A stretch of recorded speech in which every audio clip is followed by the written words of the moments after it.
There was once a witty barber named Gopal. ਇੱਕ ਵਾਰ ਇੱਕ ਹਾਜ਼ਰ ਜਵਾਬ ਨਾਈ ਹੁੰਦਾ ਹੈ ਜਿਸ ਦਾ ਨਾਮ ਹੁੰਦਾ ਹੈ Gopal. He had helped the king ਰਾਜਾ ਕ੍ਰਿਸ਼ਨਾ many a time. ਉਸਨੇ ਰਾਜਾ ਕ੍ਰਿਸ਼ਨਾ ਦੀ ਕਈ ਵਾਰ ਹੈਲਪ ਕੀਤੀ ਸੀ. many a time ਦਾ ਮਤਲਬ ਹੁੰਦਾ ਹੈ ਕਈ ਵਾਰ ਹੈਲਪ ਕੀਤੀ ਸੀ. He was the king's favorite now. ਉਹ ਹੁਣ ਰਾਜੇ ਦਾ ਸਭ ਤੋਂ ਜ਼ਿਆਦਾ ਫੇਵਰੇਟ ਸੀ, ਮਨਪਸੰਦੀਦਾ ਸੀ. The king loved him for his wisdom. ਰਾਜਾ ਉਸਨੂੰ ਉਸ ਦੀ ਸਿਆਣਪ ਵਾਸਤੇ ਪਸੰਦ ਕਰਦਾ ਸੀ. wisdom ਹੁੰਦੀ ਹੈ ਸਿਆਣਪ. Whenever Gopal asked the king for anything, ਜਦੋਂ ਹੀ ਗੋਪਾਲ ਰਾਜੇ ਨੂੰ ਕਿਸੇ ਚੀਜ਼ ਵਾਸਤੇ ਵੀ ਕਹਿੰਦਾ, the king never said no to him. ਰਾਜੇ ਨੇ ਉਸਨੂੰ ਕਦੇ ਵੀ ਨਾ ਨਹੀਂ ਕੀਤੀ ਸੀ. He would immediately ਤੁਰੰਤ say yes with a smile. ਸਗੋਂ ਉਹ ਤੁਰੰਤ ਹਾਂ ਕਹਿ ਦਿੰਦਾ ਸੀ, ਸਗੋਂ ਉਹਦੇ ਚਿਹਰੇ 'ਤੇ ਇੱਕ ਸਮਾਈਲ ਵੀ ਹੁੰਦੀ ਸੀ. The king trusted Gopal completely. ਰਾਜਾ ਗੋਪਾਲ 'ਤੇ ਪੂਰੀ ਤਰ੍ਹਾਂ ਯਕੀਨ ਕਰਦਾ ਸੀ. The king's ministers and courtiers became jealous of Gopal. ਰਾਜੇ ਦੇ ਜਿਹੜੇ ਮੰਤਰੀ ਅਤੇ ਦਰਬਾਰੀ ਸੀ ਉਹ ਗੋਪਾਲ ਲਈ ਈਰਖਾ ਕਰਦੇ ਸੀ. jealous of ਗੋਪਾਲ ਤੋਂ ਈਰਖਾ ਕਰਦੇ ਸੀ. They would always try to make Gopal look like a fool. ਉਹ ਹਮੇਸ਼ਾ ਗੋਪਾਲ ਨੂੰ ਮੂਰਖ ਬਣਾਉਣ ਦੀ ਕੋਸ਼ਿਸ਼ ਕਰਦੇ ਸੀ. But every time Gopal would get the better of them. ਪਰ ਹਮੇਸ਼ਾ ਗੋਪਾਲ ਉਹਨਾਂ ਦੀ ਚਲਾਕੀ ਦੇ ਵਿੱਚੋਂ ਬਾਹਰ ਆ ਜਾਂਦਾ ਸੀ.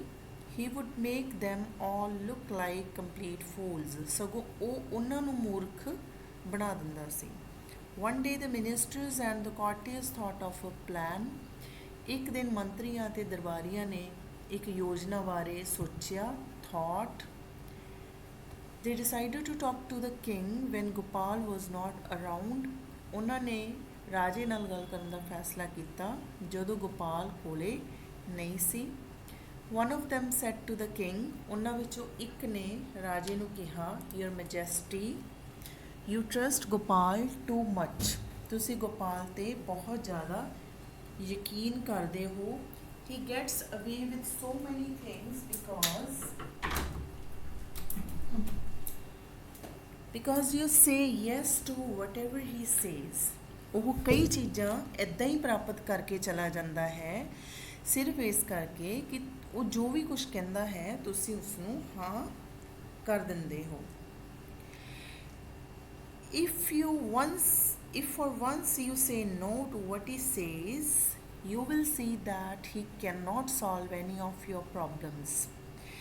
ਜੇ ਤੁਸੀਂ ਜੋ ਵੀ ਉਹ ਕਹਿੰਦਾ ਹੈ ਉਹਨੂੰ ਇੱਕ ਵਾਰੀ ਨਾ ਕਹਿ ਦਿਓ ਤਾਂ ਤੁਸੀਂ ਦੇਖੋਗੇ ਕਿ ਉਹ ਤੁਹਾਡੀ ਕੋਈ ਵੀ ਸਮੱਸਿਆ ਫਿਰ ਹੱਲ ਨਹੀਂ ਕਰ ਸਕੂਗਾ.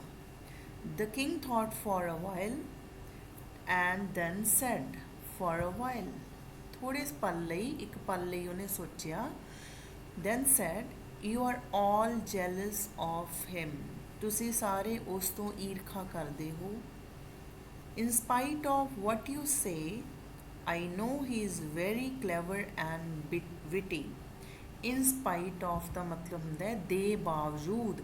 ਜਿੰਨਾ ਕੁਛ ਤੁਸੀਂ ਕਹਿ ਰਹੇ ਹੋ ਉਹਦੇ ਬਾਵਜੂਦ I know, ਮੈਨੂੰ ਪਤਾ ਹੈ, he is very clever and witty.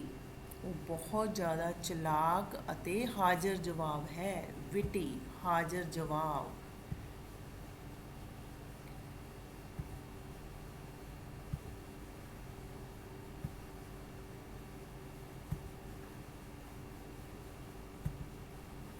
witty ਜੋ ਹੁੰਦਾ ਹੈ ਉਹ ਹਾਜ਼ਰ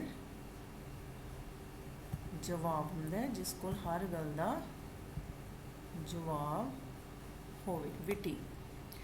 I shall prove it to you that even if I say no to whatever he says, he will still be as clever and witty as always. ਉਹ ਕਹਿੰਦਾ ਰਾਜਾ ਮੈਂ ਇਹ ਸਾਬਿਤ ਕਰ ਦਊਂਗਾ ਤੁਹਾਨੂੰ ਸਾਰਿਆਂ ਨੂੰ ਕਿ ਭਾਵੇਂ ਮੈਂ ਨਾ ਵੀ ਕਵਾਂ ਉਹਦੀ ਹਰ ਇੱਕ ਗੱਲ ਨੂੰ ਫਿਰ ਵੀ ਉਹ ਜਿੱਦਾਂ ਦਾ ਹੁਣ ਚਲਾਕ ਅਤੇ ਹਾਜ਼ਰ ਜਵਾਬ ਹੈ ਉਹ ਉਸੇ ਤਰ੍ਹਾਂ ਦਾ ਹੀ ਰਹੂਗਾ. Let's then see what happens. ਚਲੋ ਫਿਰ ਦੇਖਦੇ ਹਾਂ ਕੀ ਹੋਇਆ.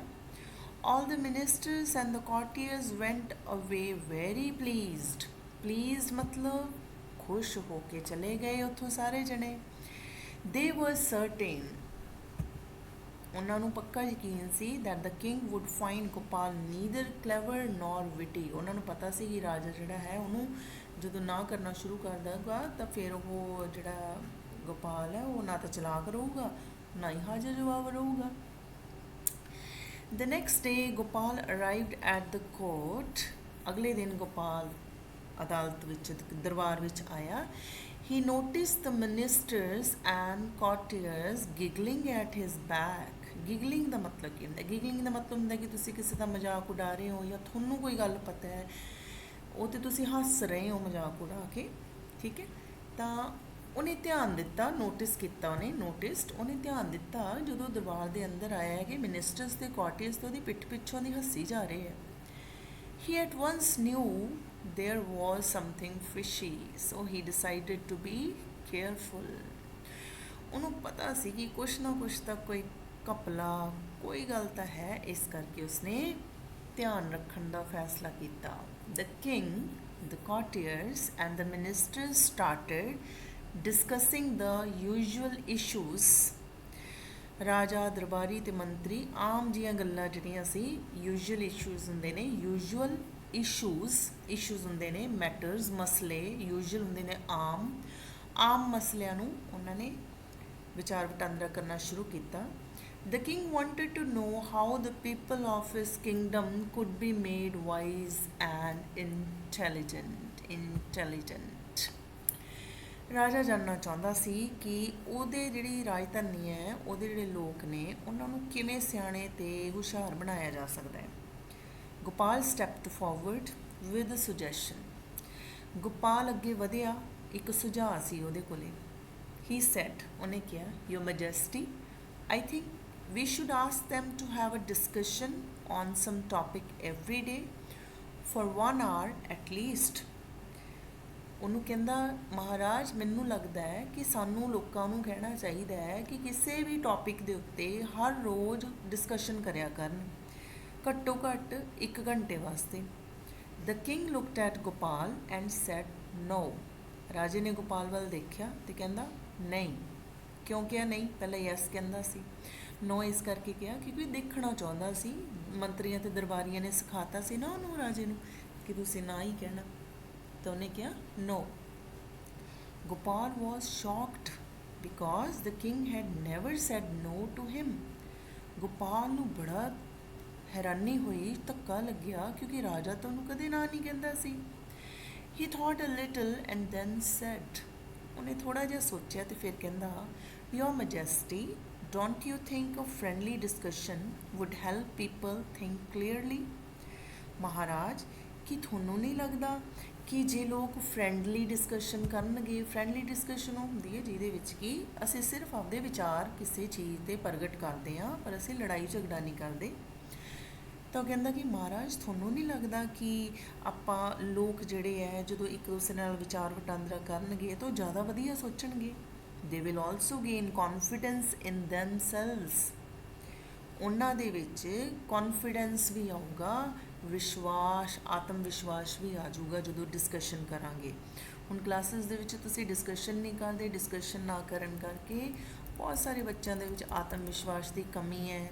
ਗੱਲ ਪੁੱਛਣ ਤੋਂ ਡਰਦੇ ਆ ਇੱਕ ਦੂਸਰੇ ਤੋਂ ਜਾਂ ਟੀਚਰ ਤੋਂ ਪੁੱਛਣ ਤੋਂ ਡਰਦੇ ਆ. ਉਹ ਇਸ ਕਰਕੇ ਹੁੰਦਾ ਕਿ ਤੁਸੀਂ ਡਿਸਕਸ਼ਨ ਨਹੀਂ ਕਰਦੇ ਟੀਚਰ ਨਾਲ. ਡਿਸਕਸ ਕਰੋ, ਪੁੱਛੋ ਕਿਉਂ ਹੋਇਆ, ਕਿਵੇਂ ਹੋਇਆ, ਤਾਂ ਉਹਦੇ ਨਾਲ ਤੁਹਾਡਾ ਕੌਨਫੀਡੈਂਸ ਬਹੁਤ ਵੱਧਦਾ ਹੈ. ਚਲੋ ਅੱਗੇ ਪੜ੍ਹਦੇ ਹਾਂ. Once again the king said flatly no. ਰਾਜੇ ਨੇ ਬਿਨਾਂ ਕਿਸੇ ਸੁਰ ਦੇ ਕਿਹਾ ਨਹੀਂ. ਦੂਜੀ ਗੱਲ ਵੀ ਟਾਲਤੀ ਉਹਦੀ. Gopal stayed quiet and watched what was happening. Gopal ਚੁੱਪ ਰਿਹਾ ਤੇ ਦੇਖਦਾ ਰਿਹਾ ਕਿ ਕੀ ਹੋ ਰਿਹਾ ਸੀ. Every time he said anything, the king would shake his head saying a big no.